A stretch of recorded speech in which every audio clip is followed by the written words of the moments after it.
Il y a 7 ans, je me suis joint à une bande d'amis pour aller sur des bidonvilles construire des toilettes sèches.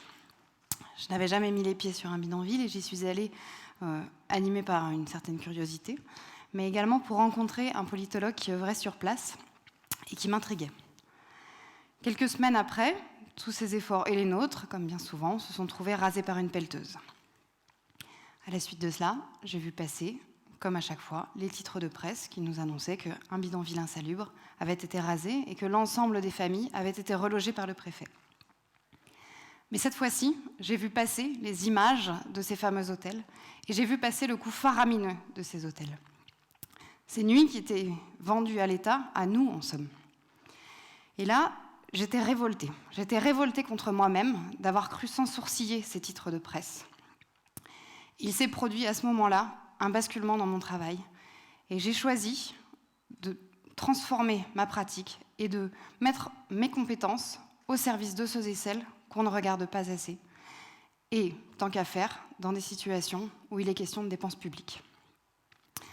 Alors j'ai saisi l'occasion d'un appel à projet. Un projet social innovant porté par la mairie de Saint-Étienne et la Cité du Design. Un appel d'offres sur la réhabilitation d'une bibliothèque dans une école publique en zone d'éducation prioritaire. Un marché qui était à la fois de la conception, mais aussi de la concertation. Quand je suis arrivée sur place, j'ai utilisé la métaphore du médecin généraliste pour expliquer aux enfants mon rôle de designer-architecte. En effet, le médecin, pour pouvoir soigner, a besoin de poser un bon diagnostic. Et pour poser un bon diagnostic, il lui faut ausculter le patient, constater les symptômes, mais également le questionner, ce patient. Car lui seul peut savoir où il a mal, depuis quand et comment. Si le patient ne sait pas comment se guérir, le médecin, lui, doit savoir lui poser ces questions pour réussir à le soigner. C'est exactement ce que j'ai fait sur ce projet. J'ai ausculté le bâtiment, c'est-à-dire que j'ai analysé globalement tous les dysfonctionnements, j'ai questionné les usagers sur leur environnement et peu à peu, je les ai aidés à développer un regard critique sur le lieu dans lequel ils vivaient. Cette bibliothèque, comme bien d'autres dans bien d'autres écoles, servait à beaucoup d'autres choses. Elle était aussi un espace d'archives, un espace de repos, de salle de déjeuner et également la salle de reprographie. Là, il faut imaginer l'ambiance. Quand il est 14h et que ces petits garçons, petites filles arrivent tout juste dans la bibliothèque, ça sent encore le chou farci et la sardine. On leur demande d'être assis sur un banc raide, entre le photocopieur qui débite des centaines de supports de cours et un massicot. Là, il faut trouver le plaisir de lire. Pour les enseignants, ce n'était pas non plus l'idéal, puisque cette bibliothèque était au 2e étage. Et lorsque la cloche sonnait, ils descendaient les enfants dans la cour de récréation, remontaient au 2e étage chercher leur tasse, traversaient tout le couloir pour aller au point d'eau chercher un petit peu d'eau, retraversaient pour aller faire chauffer leur tasse, prendre un peu de café, descendre à nouveau les 2 étages pour traverser la salle de classe qui permet d'accéder ensuite à un petit jardin. Et là, ils peuvent fumer leurs cigarettes à l'abri du regard des enfants. L'humain s'habituant à tout, il faut l'arrivée d'un œil neuf pour se dire que non, sur ce projet, la question n'est pas de répondre avec du mobilier modulable qui permettra la cohabitation de toutes ces activités dans un seul et même espace. Il faut s'autoriser à dézoomer et à remettre en question la commande pour pouvoir globalement apporter une réponse plus satisfaisante et remettre au cœur des travaux l'objectif pédagogique, à savoir donner l'envie de lire à ses enfants. Mon travail a été d'accompagner tous les acteurs, à la fois la ville, mais à la fois les usagers.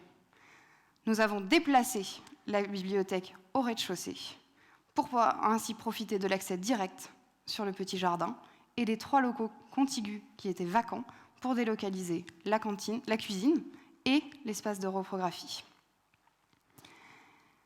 Des ateliers pédagogiques, il était ressorti que les enfants souhaitaient que cet espace soit un espace calme.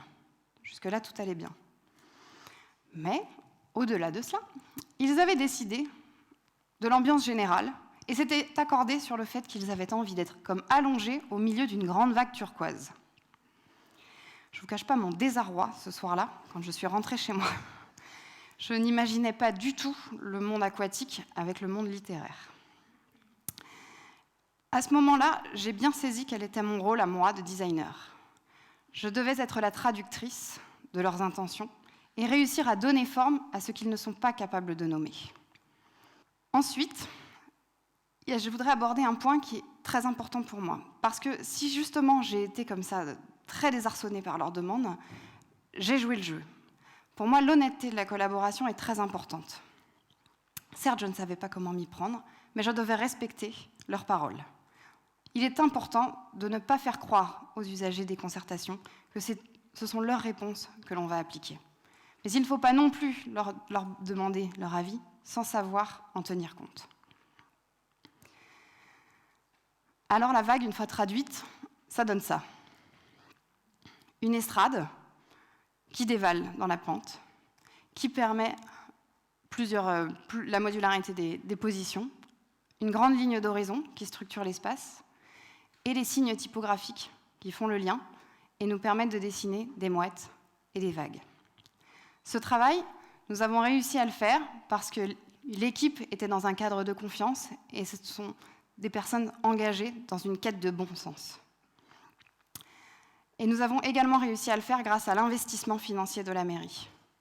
Parce que ce déplacement de la bibliothèque au rez-de-chaussée a augmenté la surface de la bibliothèque et donc le budget de travaux. Et forcément, c'est toujours là où ça pique un peu. Mais mon rôle, qui m'a permis de les accompagner au quotidien, et la réponse qui était bien plus complète que le problème initial, les a convaincus et la ville a suivi. Cet investissement financier, c'est la clé de voûte d'un tel projet, parce qu'il donne de la valeur au travail collaboratif. Il reconnaît la parole des enseignants et il rend les enfants extrêmement fiers. Forte de ces constats, j'ai eu envie de les amener dans une autre échelle. Si j'avais réussi à convaincre une petite communauté d'usagers qu'ils pouvaient prendre la main sur leur environnement et pouvaient le changer, je voulais aller outiller des porteurs de projets encore plus ambitieux. Alors j'ai rejoint le politologue qui m'avait tant fasciné sur les bidonvilles et on est parti à Avignon. Je me suis installée pour 8 mois à côté de la gare Centre, dans un groupement d'Algeco qui se posait là, au milieu d'une cour, la cour d'un bâtiment, le bâtiment du tri postal de la ville. Ce bâtiment était désaffecté depuis une vingtaine d'années, c'était 3000 m² et il appartenait à Réseau Ferré de France.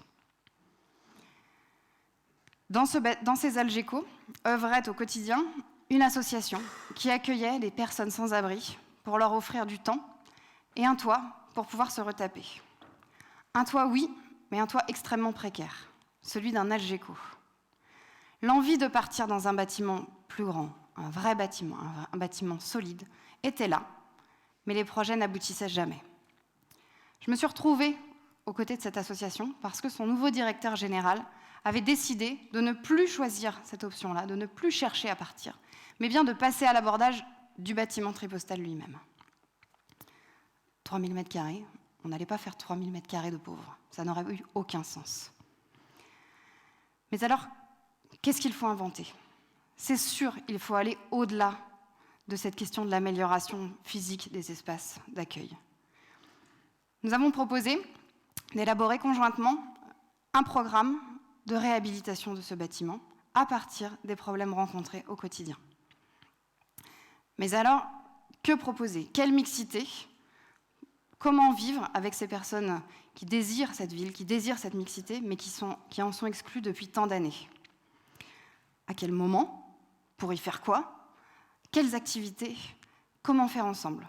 Eh bien, toutes ces questions, il faut les vivre, selon moi, pour réussir à y trouver des réponses qui soient au-delà des stéréotypes et des bons sentiments que l'on peut appliquer au loin dans un bureau. La force de ce genre de démarche, la force de ce travail, c'est que l'on construit un projet stratégique à partir d'expérimentations concrètes et on valide pas à pas les usages et les activités. C'est quelque chose que je vais vous raconter, notamment sur un point en particulier, une idée que nous avions eue, qui était celle d'une cantine solidaire. Dans les Algeco, je vous l'ai dit, 12 personnes arrivaient chaque soir pour dormir. Si la nuit, ils étaient occupés, le jour, ils étaient vides. Cette question de la mixité, nous nous sommes dit quel moment de convivialité pourrait l'incarner? Le repas. Donc, on a mis en place une cantine. Une fois par semaine, 50 personnes venaient déjeuner dans les Algeco. La formule s'est rodée, ça fonctionnait plutôt bien, et les élus étaient attablés avec les personnes sans abri. Pour ce qui était des tables, on avait des planches et des tréteaux. Pour ce qui était des chaises, on avait un soutien de la mairie qui nous amenait chaque semaine 50 chaises. Jusque-là, tout va bien. Cette cantine, ça nous a permis de tester la mixité. Mais ça nous a permis également de tester la modularité des espaces. Comment cet espace pouvait accueillir plusieurs activités, des activités assez différentes. Là, il faut que je vous explique un tout petit peu dans le détail comment se passait l'arrivée de ces 12 personnes le soir. Elles arrivaient pour pouvoir prendre un repas chaud, dormir à l'abri et avoir une douche. Dans la salle commune, 12 planches vissées sur 4 tasseaux étaient posées à même le sol, et c'était là l'endroit où ces 12 personnes dormaient. J'étais particulièrement choquée de les voir quasiment à même le sol. Mais le directeur du site ne voulait rien entendre. Sur cette question, il me rétorquait des problèmes d'hygiène, de pipi au lit, de puces de lit. Et surtout, l'argument le plus inaudible à mes yeux, c'était qu'il ne fallait pas leur offrir trop de confort pour continuer de les motiver à se tourner vers des structures plus adaptées qui sauraient les aider à se réinsérer. C'était à mes yeux inconcevable, mais j'ai bien compris que frontalement, je ne pourrais rien y faire. J'ai donc consigné ça dans un coin de ma tête, et j'ai continué. S'il était arc-bouté sur la question des lits, il était attentif au bon déroulement des nuits. Et il voulait trouver une solution aux vols répétés qui avaient lieu chaque nuit dans l'espace, entre eux. Le sujet était important et il avait trouvé le budget nécessaire pour la réalisation de casiers. Il m'a demandé de réaliser ces casiers. Avant tout dessin, je suis rentrée avec lui dans le scénario d'usage. Où seraient situés ces casiers? Qui pourrait y aller? À quel moment? Comment sécuriser les affaires? Avec un cadenas à code, un cadenas à clé, ok, très bien. Mais qui a la clé? Est-ce que c'est le surveillant? Le surveillant, il va y passer sa soirée, en fait, c'est sûr. Or, c'est pas juste un surveillant, c'est un éducateur spécialisé. Donc, c'est quand même une bien triste manière d'occuper cette compétence. J'étais donc pas très convaincue par notre solution, et les usages n'étant pas réglés, j'ai laissé traîner le dessin des casiers. Et puis, j'ai continué avec ces chantiers d'amélioration du lieu.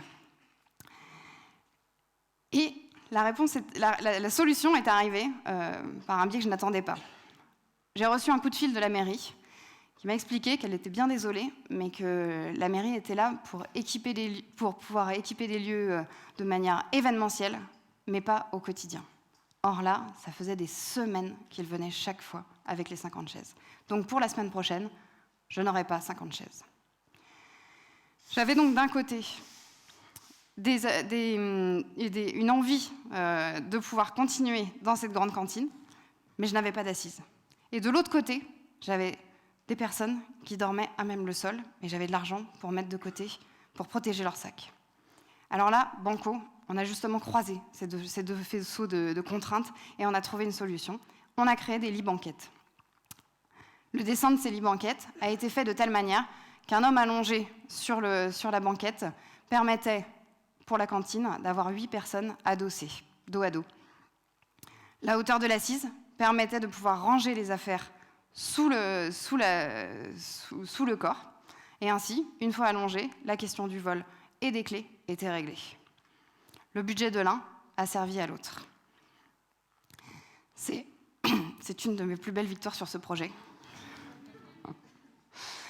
Mais la plus belle victoire, le clou du clou, vraiment, je ne l'avais pas prévu.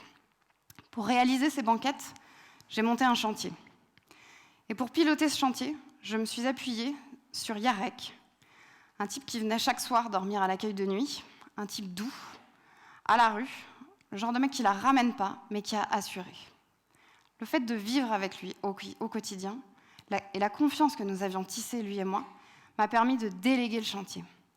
Il a tout géré, l'approvisionnement, les bénévoles, l'outillage. Je me suis appuyée entièrement sur lui. Et notre confiance et ce cadre de projet lui a permis de révéler toutes ses compétences aux yeux de l'équipe de l'association. l'association a pu voir qu'il pouvait justement œuvrer pour ses travaux. Et depuis, ils l'ont embauché. C'est le monsieur bricolage de l'association. Et c'est lui qui répare tous les logements de l'association. Forcément, ça a démêlé toute sa situation. Et depuis, il a un logement, un salaire et des papiers. 4 ans après mon départ, il faut que je vous confesse que ce projet n'est toujours pas sorti de terre. Mais j'ai appris une chose, c'est qu'on ne mesure la pertinence d'une idée qu'aux effets qu'elle produit. Et que la force de l'architecture, selon moi, est que c'est un prétexte puissant.